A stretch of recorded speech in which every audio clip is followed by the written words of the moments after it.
Olá, meus queridos, minhas queridas.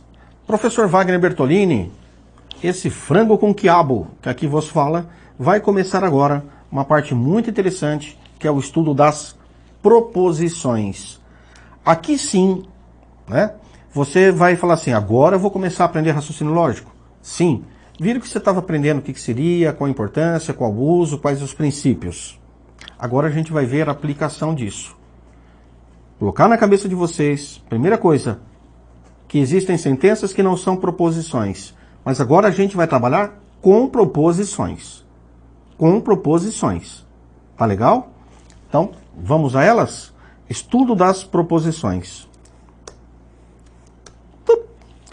Existem dois tipos de proposições, as simples e as compostas. O que é proposição simples? Proposição simples a gente pode chamar de atômica. É aquela única proposição dentro, né, da sua oração declarativa. Ela é única, você não consegue desmembrar, você não consegue particionar. Tá certo? Então ela é única. Na química, vou usar raciocínio de química, que eu sou professor de química também, né? Principalmente química. Seria o átomo. A proposição simples é a ideia do átomo.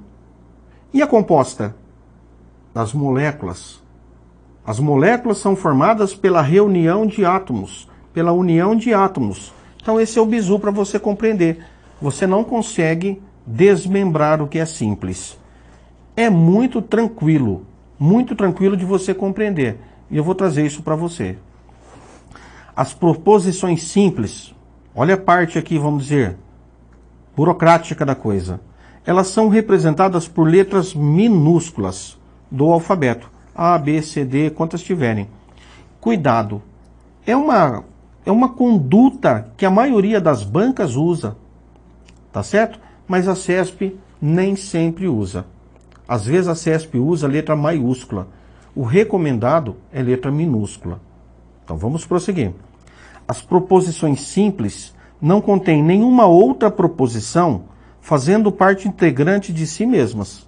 Ou seja, elas não podem ser divididas. É isso aqui que você tem que guardar. Não podem ser divididas em proposições menores. Por exemplo, Marcela é auditora fiscal. Olha, você pode julgar como verdadeiro ou falso, mas nós temos sujeito e predicado. Marcela, o que ela é? Auditora fiscal. Paulo, o sujeito, ele é bancário. Você pode dizer verdadeiro ou falso. Ele é bancário ou não. Mas nós temos sujeito, predicado, dizer que ele é bancário. Wagner é professor de raciocínio lógico. Você pode dizer que é verdadeiro ou falso. Né? Nossa, professor, que falsidade essa frase, hein? Que falsidade, hein, amigo? A gente de vez em quando se entra, né? Se penetra no meio da criança para chamar a atenção. E a proposição composta? Como eu usei a química, que seriam os átomos, a simples, a composta é a união dos átomos, seriam as moléculas. Um outro exemplo que eu daria para vocês. Você tem aqueles grampinhos, né? Ou então anéis de uma corrente. Se você tiver vários anéis de corrente jogados em cima da mesa, são vários anéis de corrente. Mas se você pegar um anelzinho, um elozinho, e entrelaçar com a outra, aí já é composta.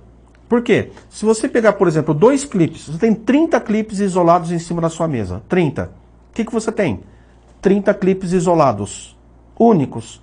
30 proposições simples. Mas se você pegar o clipe e já fez isso, né? Conecta com outro, conecta com mais um, você está formando algo mais complexo, algo mais composto. Portanto, é possível decompor?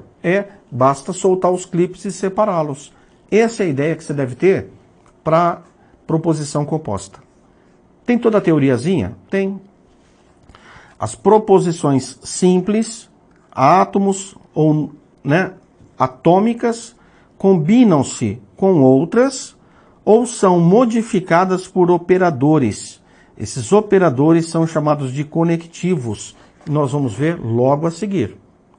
E quando você conecta, vai gerando novas sentenças chamadas de proposições compostas ou moléculas. Aqui, ó, átomos e moléculas, como eu havia mencionado para vocês na química. Conectivo. Apareceu essa palavra. Conectivos. Conectivos são operadores, digamos assim, que vão juntar essas proposições simples. Na proposição simples a gente não tem conectivo. Por quê? Porque ela é sozinha, não está ligada a ninguém. Mas na composta a gente vai ter conectivo. Ao menos uma. Né? Ao menos um, porque você vai juntar A com B. E nessa junção você tem alguém que vai, né? União, nessa conexão você vai ter o cara chamado conectivo. Professor, o que é importante saber do conectivo? Primeira coisa, o que é o conectivo? E qual que é a linguagem formal, ou seja, o símbolo que a gente usa no raciocínio lógico para identificá-lo? Esse já é um aspecto a ser conhecido. Segunda coisa, a partir do tipo de conectivo, nós vamos ter as tais tabelas verdades. Tabelas verdades. Que eu não dei tabela verdade de proposição simples ainda, porque quando eu estudar tabela verdade, eu vou estudar de tudo. Com conectivo X, com conectivo Y, que é o que nós vamos ver. Então vejamos aqui. Conectivos. Definimos conectivos como aquelas expressões lógicas que permitem ligar entre si várias proposições simples, obtendo proposições complexas, cuja verdade, isso é muito importante, cuja verdade ou falsidade estarão dependentes da verdade ou falsidade das proposições iniciais e dos conectivos envolvidos. Traduzindo, eu tenho a proposição A, julgável, inverdadeira ou falsa. Eu tenho a proposição B, julgável, inverdadeiro ou falso. Quando eu junto, eu uso um conectivo. E aí, esta nossa proposição composta vai ser verdadeira ou vai ser falsa? E aí eu digo o seguinte, que é o que o texto mostrou para vocês, talvez não tenha entendido. A resposta é a seguinte. Verdadeira ou falsa a minha proposição composta? Depende do valor lógico atribuído ao A, a proposição simples A, do valor lógico atribuído à proposição simples B e do tipo de conectivo. Portanto, o que é importante você saber é qual tipo de conectivo. E aí nós vamos estudar a tabela verdade dessas crianças. Tá certo? Toda proposição interligada por conectivos também vai ter um valor lógico. E é o que nós precisamos saber. Então vamos devagar aqui, ó. Toda proposição composta por conectivos também terá um valor lógico, verdadeiro ou falso. O que a gente precisa saber? As regras de combinação desses símbolos entre si. E as regras de transformação dessas combinações elementares de símbolos. E aí você me diz, professor, eu não entendi nada dessas regras aí, dessas combinações. É na prática. Eu vou trazer isso para vocês agora. Disse que geralmente simbolizamos as proposições simples por letras minúsculas e as compostas por letras maiúsculas do alfabeto. Cuidado que eu já mencionei que a CESP não usa isso. Então vamos ver aqui os conectivos. Os conectivos que nós mais usaremos, não digo que são os únicos. Conjunção, disjunção, tá certo? Essas são uma delas. Aí nós temos disjunção exclusiva, inclusiva, bicondicional e condicional. Dessas todas, nós usamos, em grande maioria, conjunção, disjunção e condicional. Condicional é a cereja do bolo. É a cereja do bolo. É aquela que normalmente mais cai.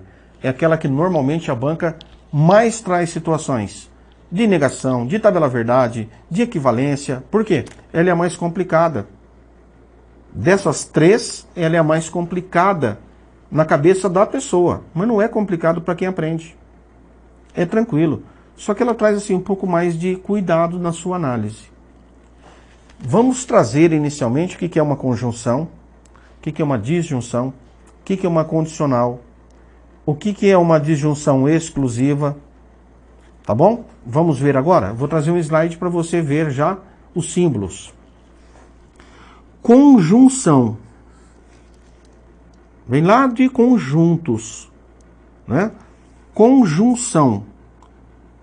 A é uma proposição simples e B uma outra proposição. E aqui nós temos esse sinalzinho. Então a gente diz que assim, A e B. Olha aqui, ó, A e B. Professor, que você fez esse triângulozinho para baixo aí? Que é o E, ó. Sobe a perninha, desce a perninha.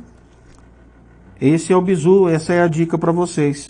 Portanto, A e B, aqui você tem um símbolozinho para representar uma conjunção. Que é isso aqui. A gente lê assim, A e B. Disjunção.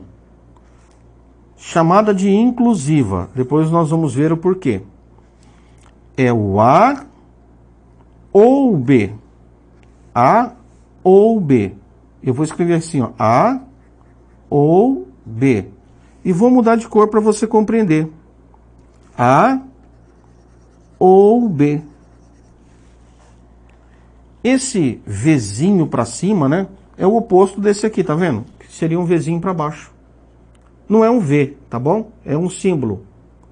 A gente lê assim, toda vez que enxergar isso aqui numa proposição composta, a gente entende que é ou uma coisa, né, ou a outra. A exclusiva também é disjunção exclusiva porque ela exclui uma situação.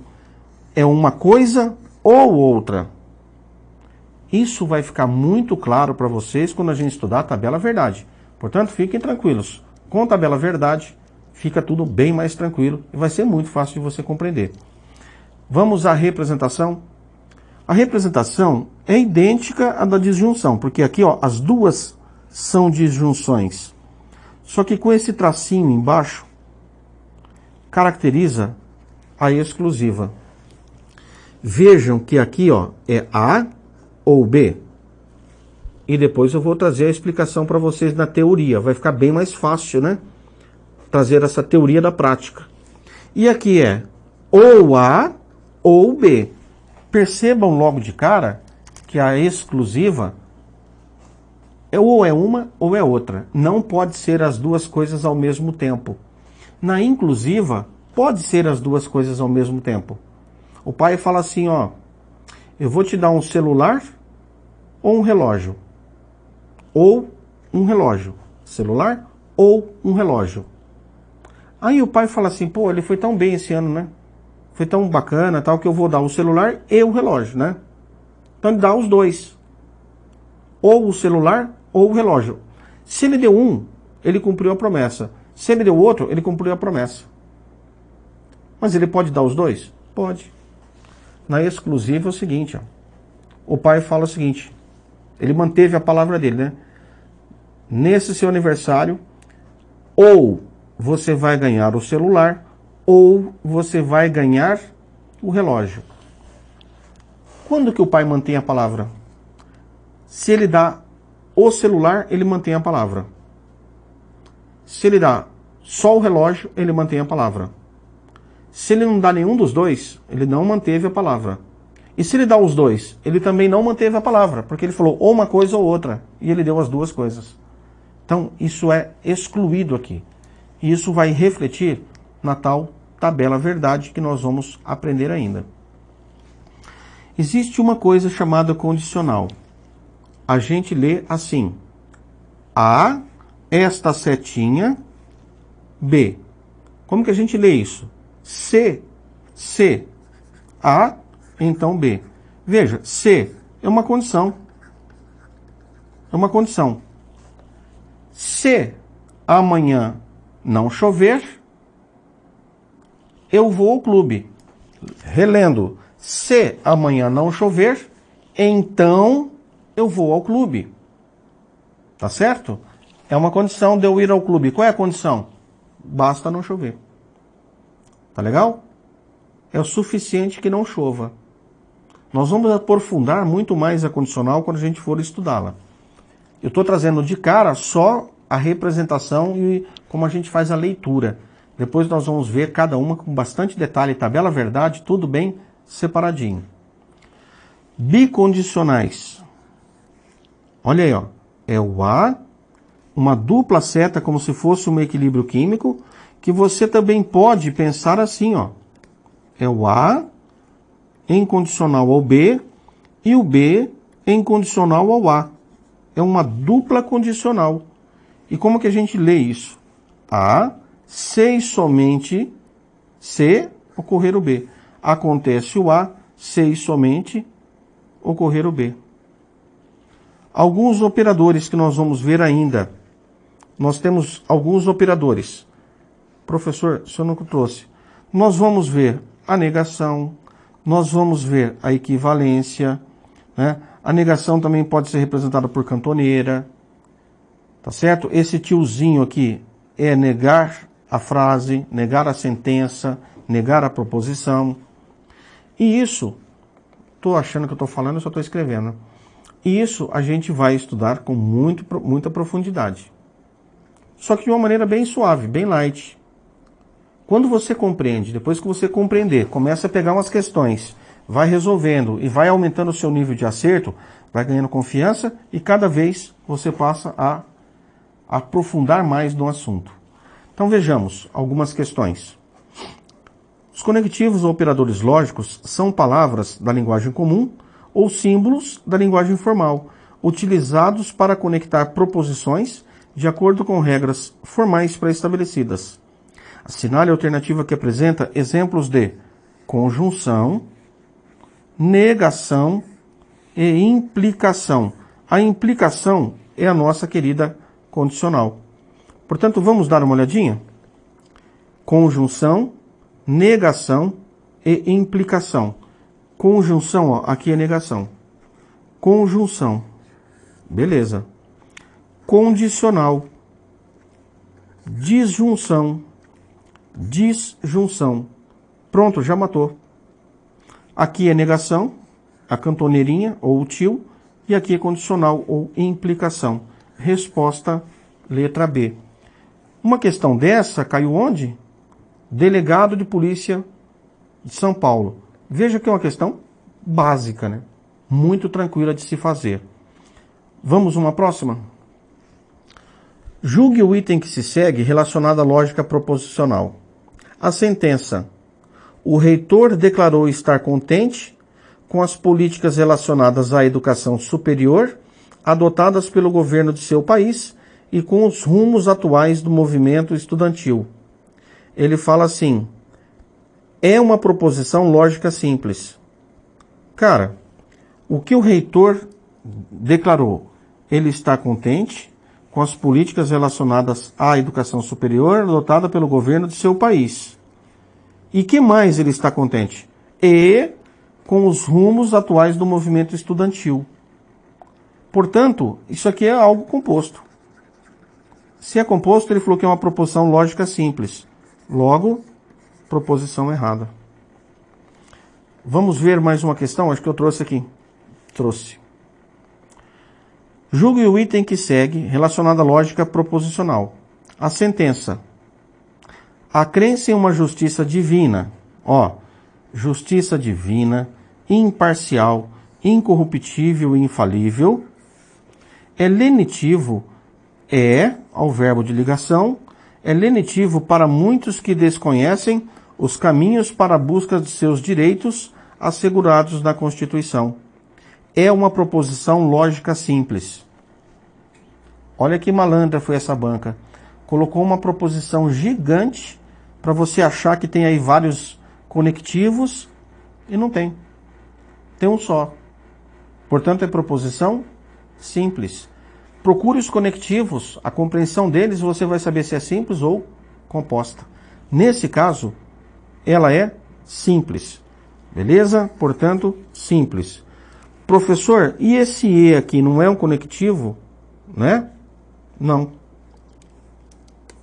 Beleza?